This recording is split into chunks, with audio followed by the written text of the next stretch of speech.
Now, and I'm glad you're ready, glad you're here. My name's Randy Youngblood. I serve as lead pastor, and what a joy to be with you. And I appreciate your guys' willingness to pack it in, to sit up front, to pack it in, to move over, to make room, squeeze in. And we do have a 4 o'clock service as well, so if you want to come when we've got a little more space. The first service is filling up, and our fourth service is kind of like what the first service used to be. So when we say the next person through the door belongs as much as anyone else, we do everything we can to make room because we believe, as Pastor Justin said, this is important. Our gatherings are opportunities for life-changing encounters with the living God. And those of you who are in the room with us online, we're so glad that you're here too. And I want to encourage you to build the community on your online community as well so that you're not in isolation. I want to start today by saying that storms are inevitable. We don't have a lot of storms outside. We have a lot of wonderful blue skies, but storms happen a lot in other places, and often the results are disastrous. Recent hurricanes Helene and Milton caused so much havoc, the damages are still being calculated. And I learned that there's a threshold, kind of a hall of fame for hurricanes, and it's the $50 billion mark. And so far, only Katrina, Sandy, Harvey, and maybe Helene and Milton have reached that level. But what is true about all storms is that they always reveal the quality of the building. Weak buildings can be taken out very easily. Other buildings are built to withstand storms. I know our kids have lived in Florida in the Parkland area. Their home was built out of cinder block. And I was kind of wishing they still lived there for the hurricane. I wanted to know how it went. They moved to New Jersey, and they were there for, was it Hurricane Sandy in 2012? So hurricanes just kind of follow them around. But when I look at how homes are built, it's kind of like, hey, bring it on. Let's see how this does. But storms will always reveal the quality of the building. And the Bible compares events in our lives to storms as well, and assures us that storms are inevitable. You know, one of the promises of Jesus, I've never heard anyone claim, people are saying, I claim that promise. Here's a promise no one's ever claimed. In this life, you will have trouble. Oh, yes, I claim that promise. And yet, oftentimes, we come to faith almost with the presupposition that God's job is to prevent storms in my life. And so when storms happen, it's kind of like, hey, what's up, God? You're not doing your job. And in fact, these kinds of storms are why we say we're church for people who have given up on church. Because many of us have not had a straight, as they say, up and to the right spiritual journey. That many of us at different times in our lives, we've walked away. And I promise you that why? Because there's always been a storm, a disappointment with God, and the conclusion that, hey, I tried faith, it didn't work, but yet there's something that keeps bringing you back. And I believe that today's maybe the key to unlocking that in your life. And so when we encounter storms in our lives of that variety, one of two outcomes are certain, depending on how our lives are built. The first outcome is one of collapse, and that is when our expectation of God is to prevent them. When they occur, we walk away, we shrink back, we distance ourselves from God and his people, because there's a voice of the spirit of condemnation that says that, you know what, you're different. You're having these storms because God doesn't love you. This voice of the spirit of condemnation is always there with a convenient, believable lie. And when we buy it, we distance ourselves from God. And sometimes those lies, he convinces us that they're from God. And so when that happens, when we walk, life collapses. Second outcome is one of resiliency. And this is where when we rely on the actual promises of God to never leave us or forsake us, we're able to find him and walk through the valley of the shadow of death with no fear. Why? because his rod and his staff, the tools of a good shepherd, lead us, comfort us, guide us, correct us. And we want those storms because, as James said, consider it joy when you encounter trials, because the testing of your faith produces qualities that lead to maturity. So on one hand, either storms come that we don't expect and they wipe us out. And some of you, you're here today because you've bounced back. Other times the storms come through and we withstand those storms and we become stronger.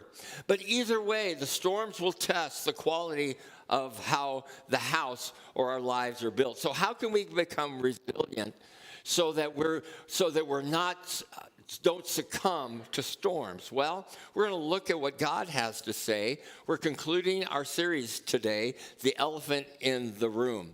Now, this is a series on mental health, and as preachers are always sometimes tempted to go beyond their lanes because the Bible speaks to everything, so sometimes we act like we know everything, and we don't. But here is what I want to be able to say. As we've talked about anxiety, we've talked about disappointment, and now we talk about resilience. They're all spiritually related. That I believe that today is kind of the conclusion of that, because we want to be resilient so that anxiety, disappointment, and the collapse of our lives isn't inevitable. So, what is the elephant with resilience?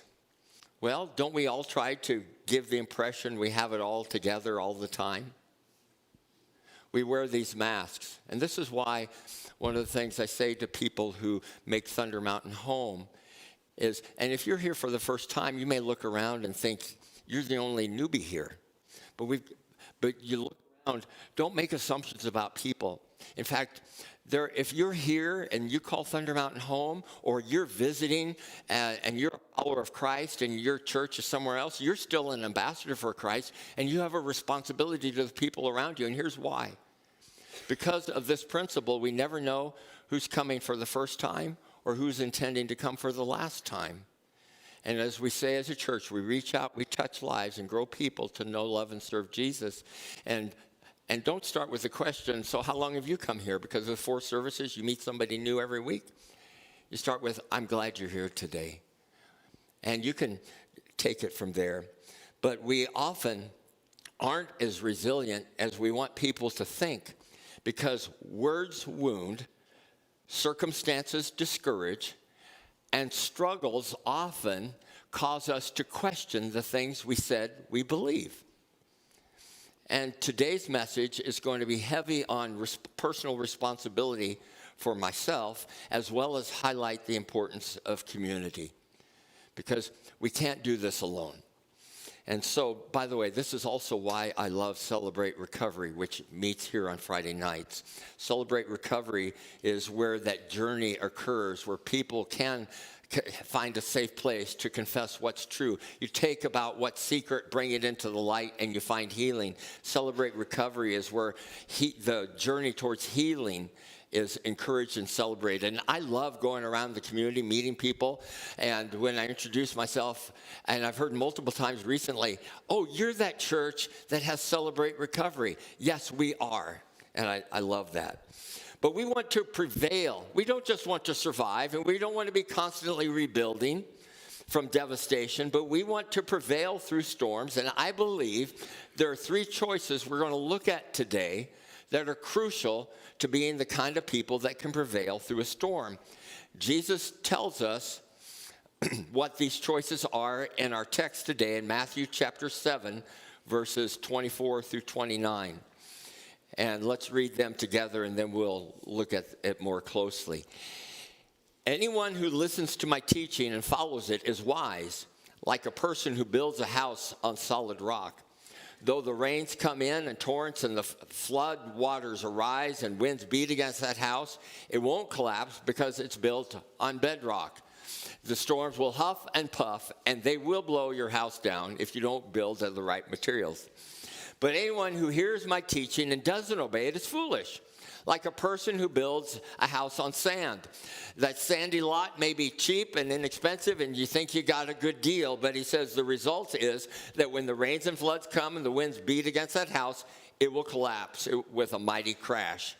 And when Jesus had finished teaching these things, the crowd was amazed, for he taught as one with real authority, quite unlike their teachers of the religious law. So I believe we can prevail when we make three choices, and here they are. They're all simple, but maybe not easy, and that's why we need to encourage one another. The first is listen to Jesus. And this may be simplistic, but it's not easy. Why? Because there are a lot of voices. There are a lot of voices out there that want our attention. So let's look at this verse again.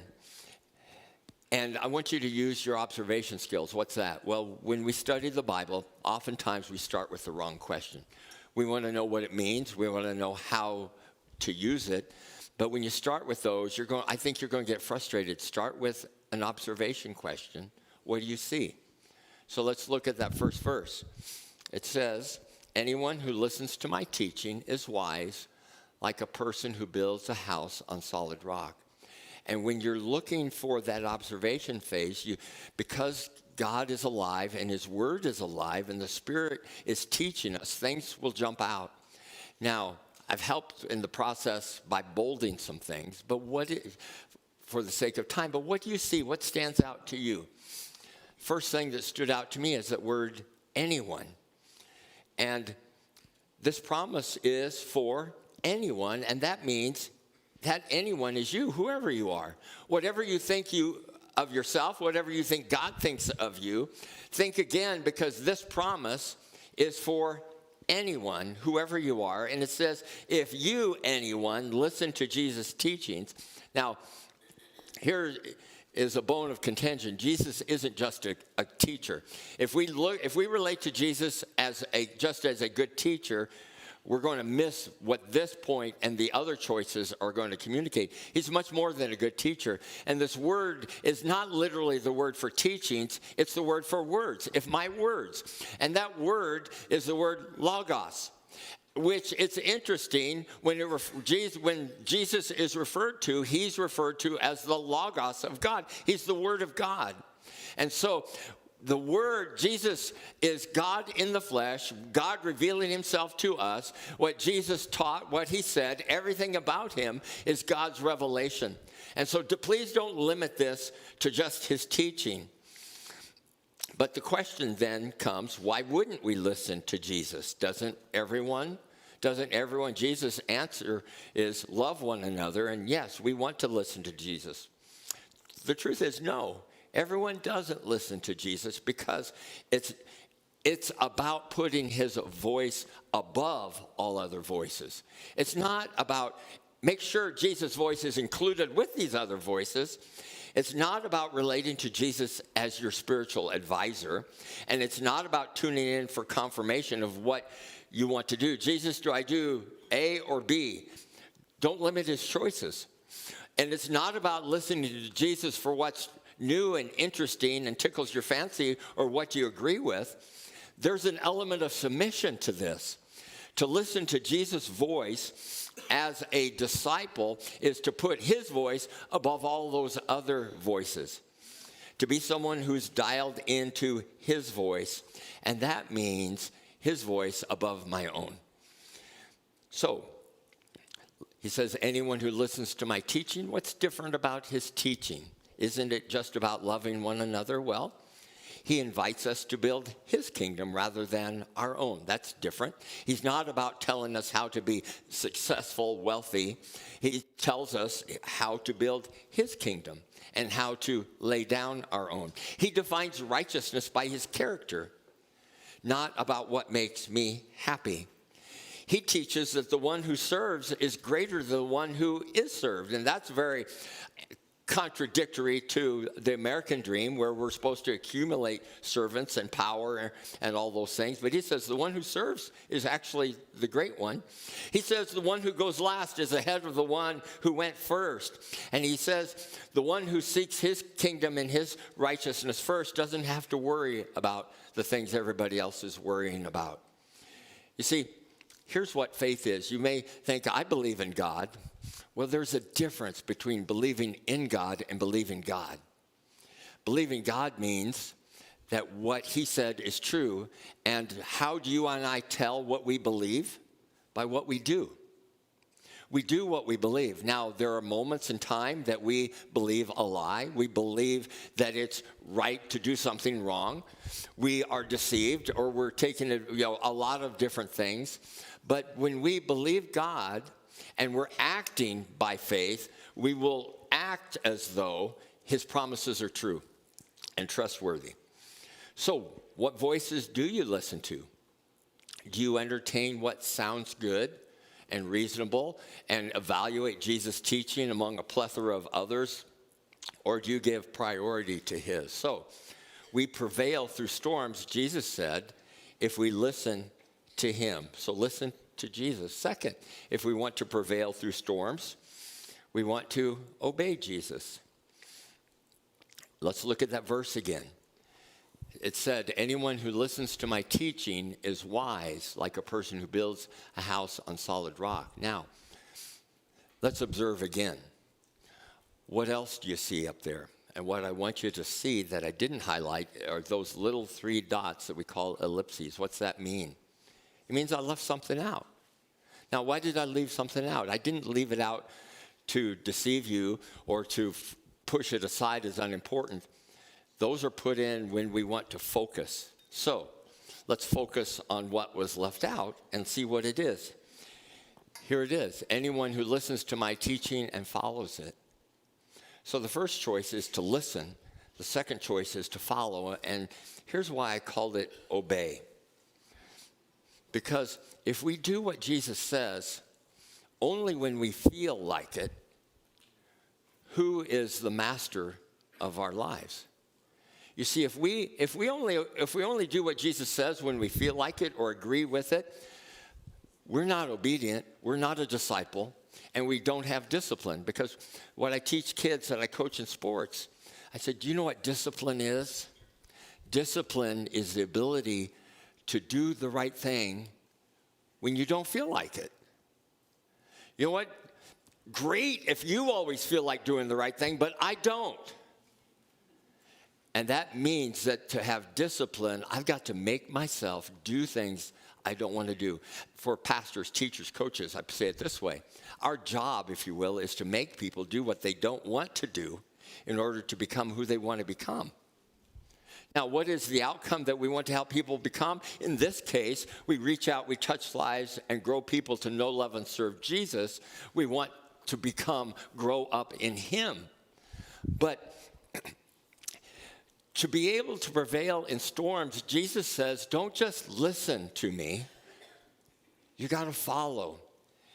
And follow means obey. Sometimes I get pushback on obedience. And it's fair. If you grew up in a harsh, unloving household, obedience is a dirty word. But God is perfect. He's the perfect Father. He always disciplines appropriately, correctly, and exactly right.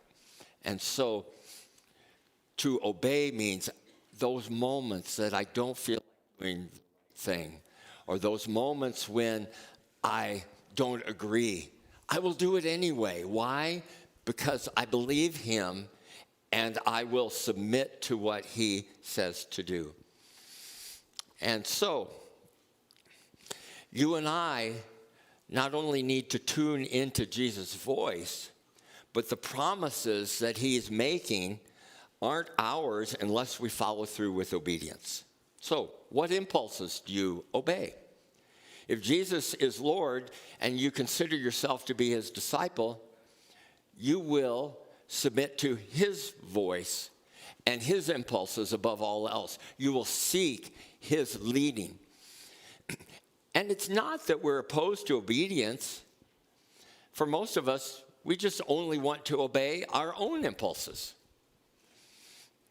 And if you and I only do what Jesus says when we feel like it, we can't call it discipleship. So here's the deal with obedience. Jesus' words are the building material, but it's the obedience that takes that material and constructs a house. Few people like to be told what to do. And our sinful natures come out really early. We don't like to be told what to do. We want to be masters of our own destiny. But everything Jesus calls us to is just the opposite of that. If you ask a teenager, what does it mean to be an adult? And Jonathan Reese and I lead a group of 10th grade boys on Sunday night at student ministry, and we ask them, literally, what does it mean to be an adult? The answer is predictable. What is it? You get to do whatever you want. And every time that is spoken, adults laugh. Take note, kids. Because if you're a mature adult and you're asked that question, the answer is less predictable, but it's something like this. You get to experience the consequences of your decisions. Ouch. So what are the consequences of how you build? Because if we can listen to Jesus and amass these building materials, if all we do is make it an exercise of knowledge, there they sit, a pile of wood.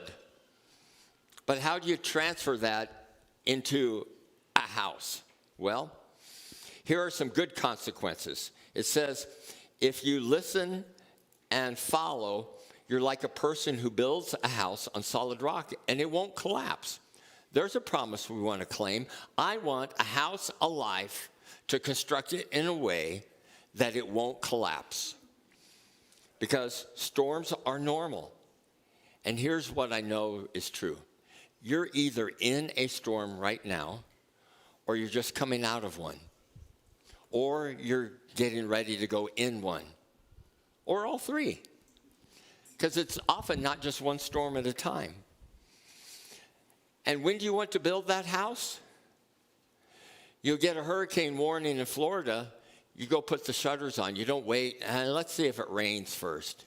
No, you don't wait for the rains to fall or the winds to pick up. You don't put the storm shutters on after the rain starts. You want to build before the storm comes. So what are the bad consequences? If we neglect the materials or don't put them into the house, it's like a person who builds a house on the sand. And what happens? The foundation erodes and everything you've done falls. So what's the difference? Well, I like to make things simple. What is sand? Anything that can be lost. Anything that can be lost. And what do I say by lost? Well, Jesus in another place taught about treasures on earth versus treasures in heaven. Treasures on earth are described as things that moths and rust can destroy. Anything that thieves can break in and steal. In other words, things you had, you no longer have. Because they eroded, they rusted, they corroded, they're gone.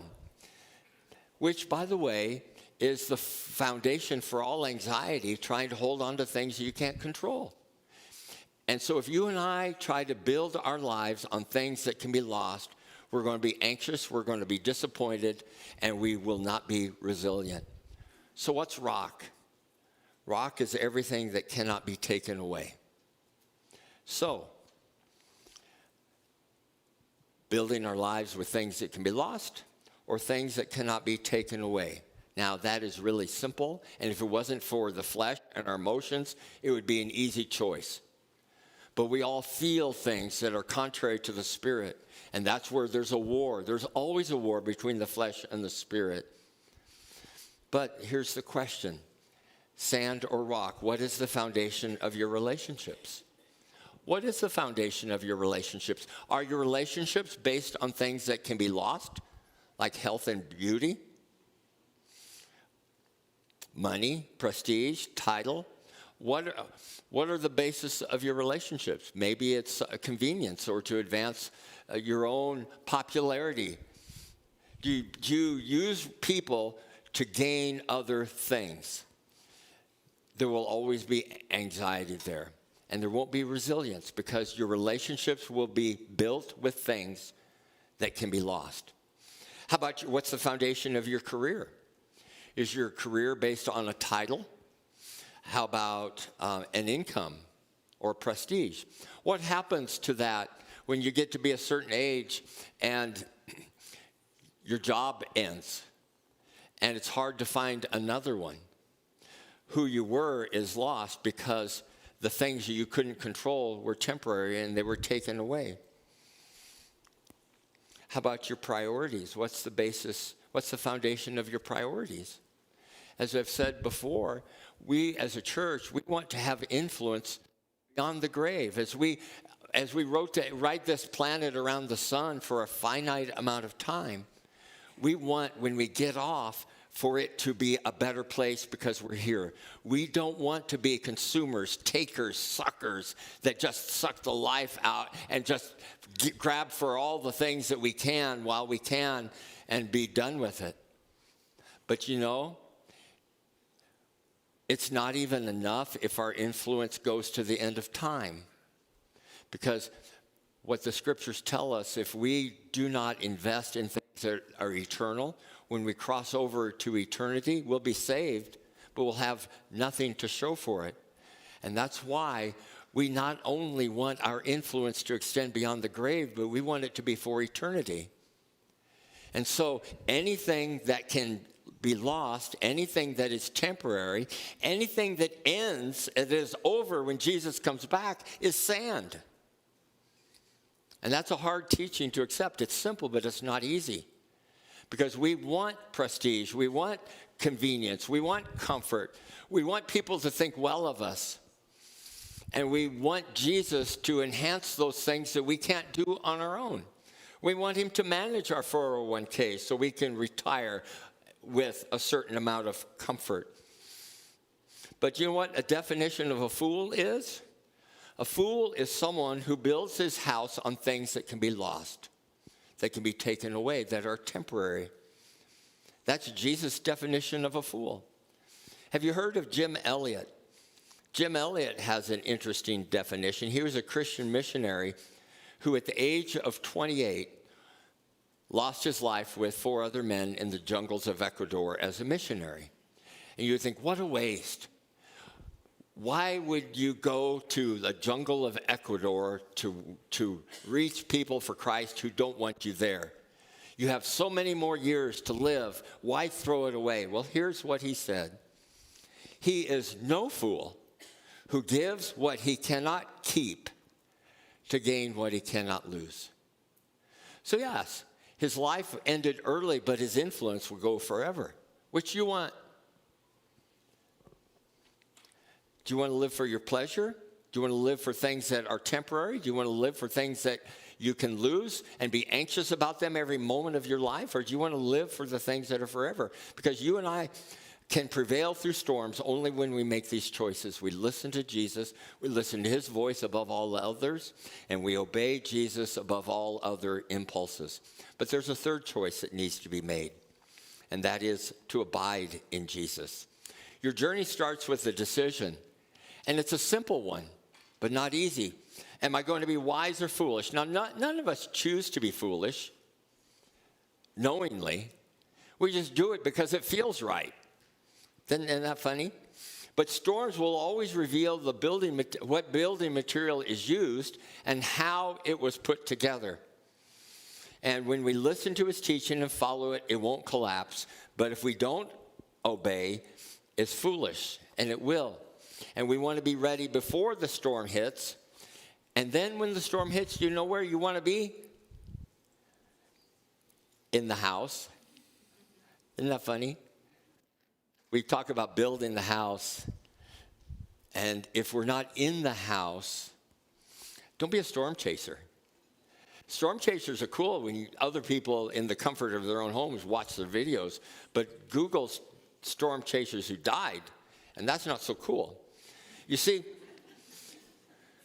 the key to surviving storms in this story is to be in the house when the storm hits. And when you and I decide to be in Christ, we become a new creation. But the kind of relationship you have with him is still up to you. Follow him from afar, you know what you have? A religion. All you have are rules and obligations and burdens and resentments and a faith that your kids want nothing to do with. don't try to put your obligations on your kids. But on the other hand, instead of following Jesus from afar, follow him up close. And you know what you have? A relationship. Now, this is completely different because he's your friend, he's your master. You listen to his voice, you obey his impulses. You have a relationship that is the most important relationship in your life, and I promise you, that is a faith that your kids will pay attention to. Now, they may go sow their own wild oats, but they'll know what's important to you. And so, oftentimes people ask the wrong question. I heard this all the time in the youth ministry. How far can I go and still be a Christian? Why would you ask that? You realize, and we probably all have asked that or thought it. Do you know what we're really saying? How far can I get away from Jesus and he'll still take me to heaven? From Jesus' perspective, it's not about going to heaven. It's about wanting us to be with him. And so heaven is that place where people who want to be with God forever can be with God forever. And hell is that place where people who want to be apart from God can be apart from God forever.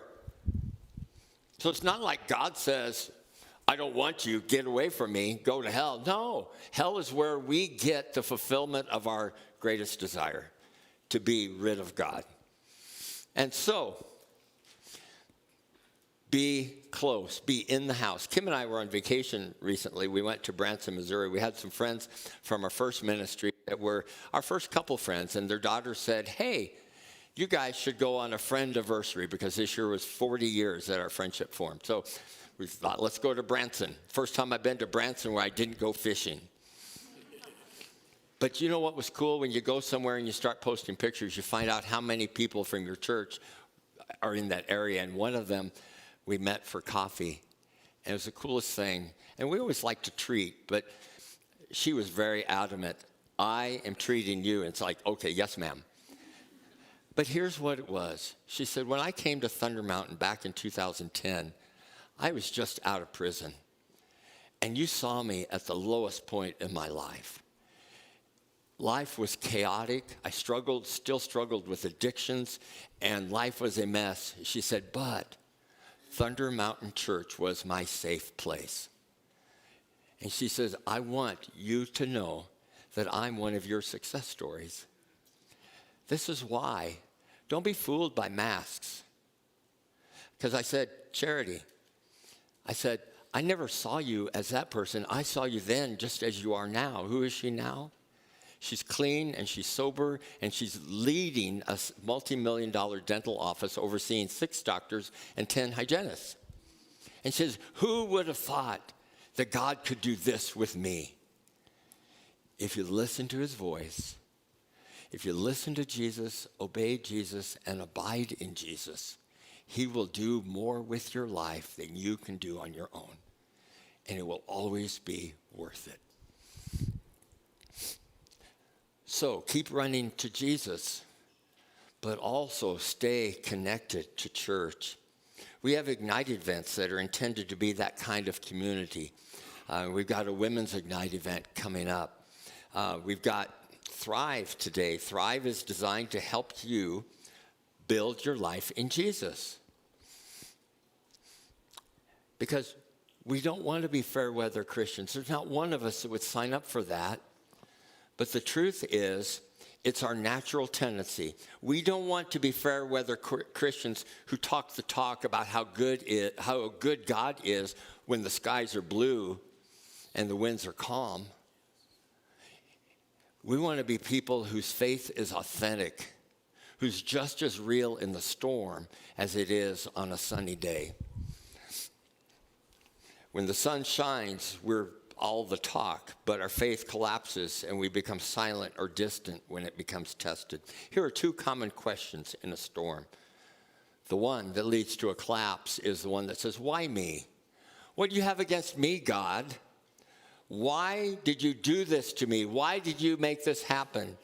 The other question is, why not me? When you ask, why not me, your faith sustains. That's the question that I had to ask when stage 4 cancer came. There were plenty of people who looked at me and their faith was shaken because because it's built on the wrong foundation. If the pastor can get cancer, what hope do I have? As if we were on different levels and had different expectations of God. But for me, it was, why not me? And my response to God that brought me life and healing was, if this is how you intend to glorify yourself through me, I'm in.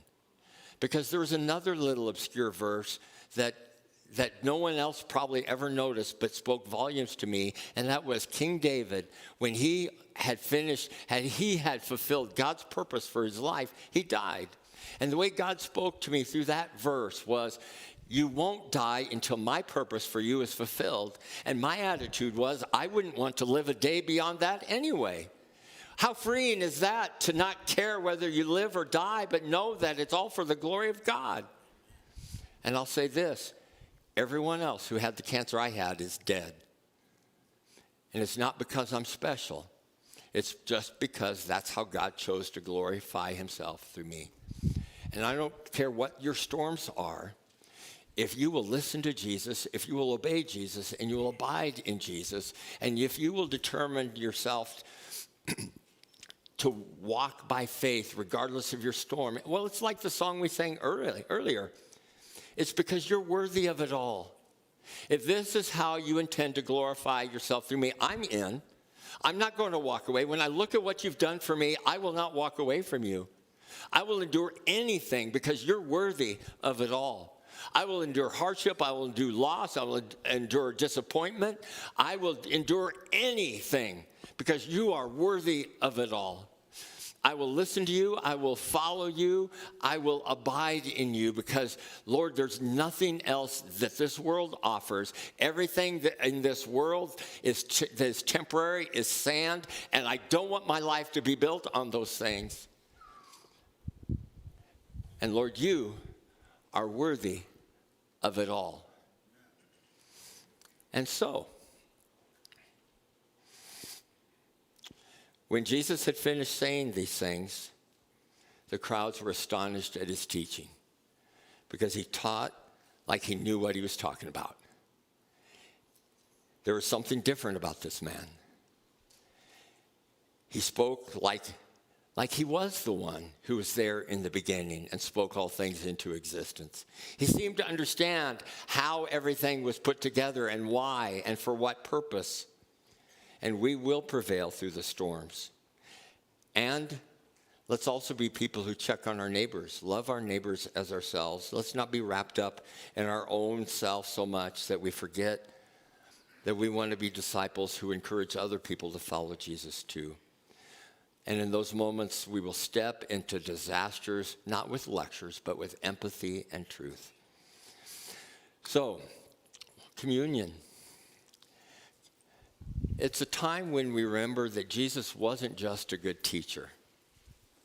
Because if we just elevate Jesus' teaching above the person of Christ, we're going to miss it. Jesus wasn't just a good teacher. It was who he is. Knowing who he is and deciding to follow him. Who is he?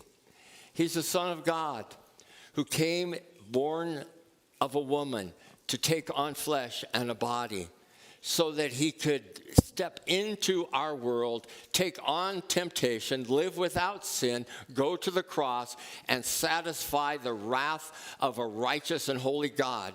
God himself came to pay the price for our sin against him. And so we do that, and here he is stepping into our world, taking my sin upon himself and giving me his righteousness in exchange. Oh my goodness, he's worthy of it all. It doesn't matter what trial, what circumstances, can't walk away from that. He endured it all. And we can too, when we listen, obey, abide in Jesus. Let's pray. Oh Lord, thank you for your presence here today. Thank you for the word that you spoke. And I pray that will be received as encouragement. For none of us want to be fair weather followers, and yet we often do. We get disappointed, we get hurt, we get our feelings, we get mad, and we walk away and we distance ourselves from you or your people. Help us to stand in there, to stand with you, to stand by you, and to be determined to build our lives on things that will last for eternity. It's for your pleasure and your glory, not ours, that we pray this prayer, and we declare our faith through this act that we call communion. Amen.